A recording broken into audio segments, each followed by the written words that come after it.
A lot of you have been asking about how my wife Laura has been doing recovering from brain surgery to remove a cancerous tumor. So today's episode is going to be a quick update on that, as well as an update on a change to the channel going forward. First, an update on Laura. So there are many types of brain tumors, and I want to give you a little bit of a background on that before I talk about the recent results of the genetic testing that was done on the tumor removed from Laura's brain. So Laura had a glioma, which is a cancerous brain tumor. Grade 1 gliomas are the easiest to treat, and grade 4 is basically terminal. About 55% of gliomas are glioblastomas, or grade 4 cancers. These have about a 5% 5-year survival rate. Laura's tumor did not look like a glioblastoma before they went in, but there was a small chance that it was a genetic grade 4 that had not developed yet. Next, there are astrocytomas, which are about 25% of gliomas.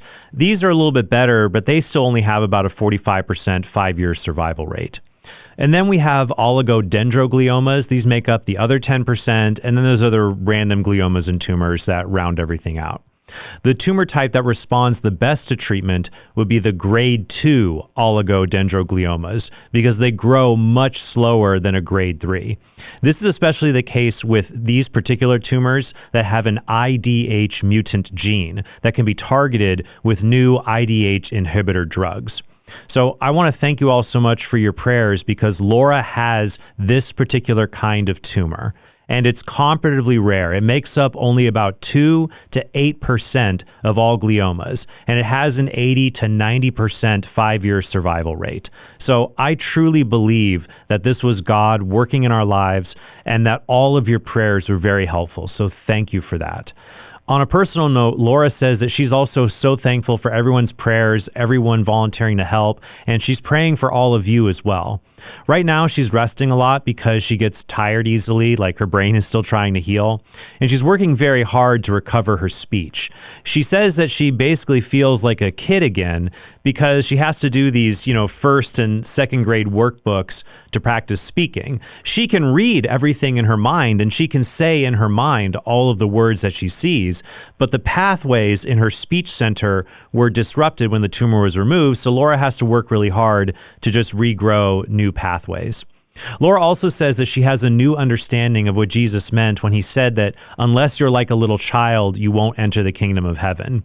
Just as little kids have to practice their words over and over and over again, and you keep getting it wrong, they keep getting it wrong over and over, and it can be so frustrating, we too have to persevere in holiness, even though we will sin over and over and over.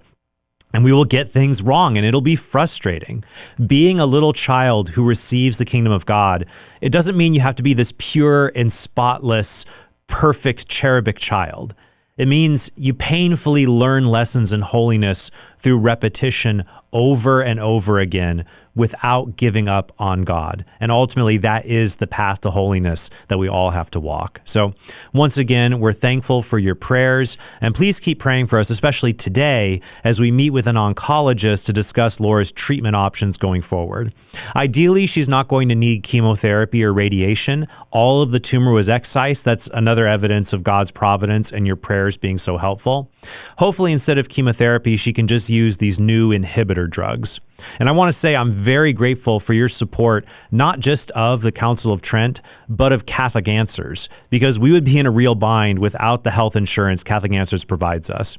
These new inhibitor drugs that are going to greatly extend Laura's life, they cost about $32,000 a month, but they should be covered under our health insurance. So thank you so much for the support that's allowed me to provide for my family during this difficult time.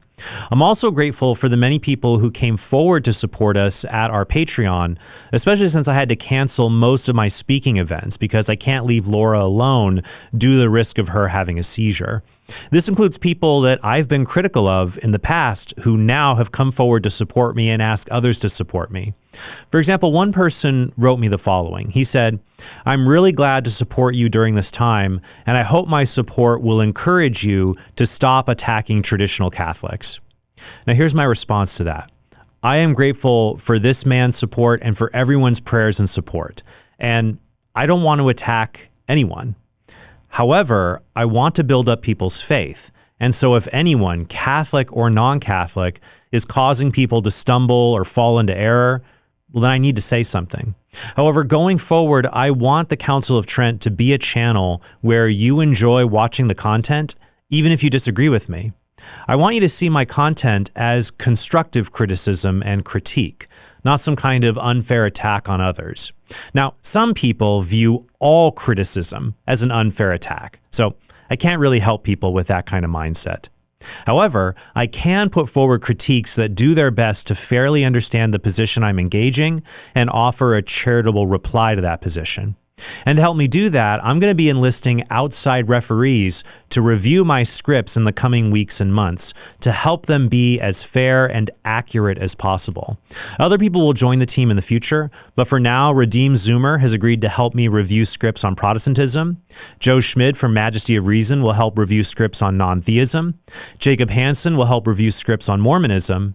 And Eric Sammons from the Catholic publication Crisis Magazine will help review scripts that engage traditional Catholicism. This may result in me taking longer to address certain topics, but I'd rather put out delayed episodes with quality that I'm proud of than slop that just tries to game the algorithm by being first to address a controversial issue.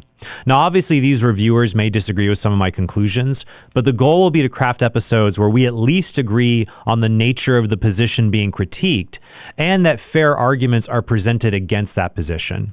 And that way, I hope that everyone who has agreed to financially support the Counsel of Trent will continue to do that because they see the value in this channel, even in spite of our disagreements. And I'm also excited as Laura gets better to invite more people out to the studio here in Dallas to have productive, face-to-face conversations. As I said before, I'm grateful for everyone who is supporting us at TrentHornPodcast.com because I've had to cancel many events due to Laura's diagnosis. But I did keep one event on the schedule.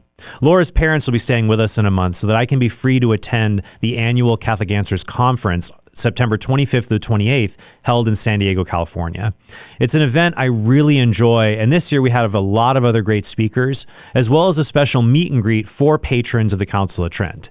And maybe some unofficial jiu-jitsu grappling sessions if you happen to bring a rash guard with you. I really wanted to be at this event to personally thank our supporters and meet all the people who support what we do at Catholic Answers. If you want to join us, tickets are still available at CatholicAnswersConference.com. Just use the promo code CAFriend25 to get $100 off. So once again, thank you all so much for your prayers and financial support during this time. And I'm really excited at how God used even this difficult trial to improve the Counsel of Trent and help us to edify and evangelize millions of people. Right now, we reach about 2 million people every month, and I'm hoping with your support, we'll reach even more than that. I'm really excited about what the future holds for my family and for this channel, and I'm just thankful for everyone's support, and I hope you have a very blessed day.